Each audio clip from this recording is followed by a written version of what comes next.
Ova ulica izgleda čudno.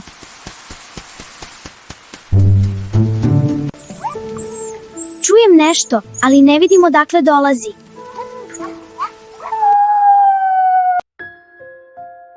O, maleni, pa ti si sav mokar.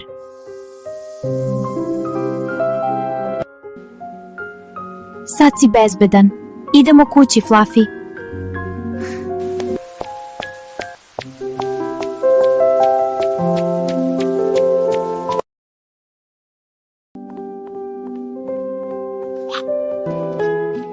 Hajde, udobno ti je sada.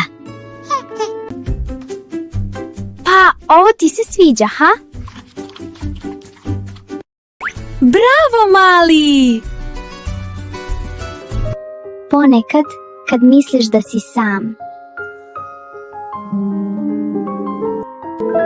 neko mali te pronađe.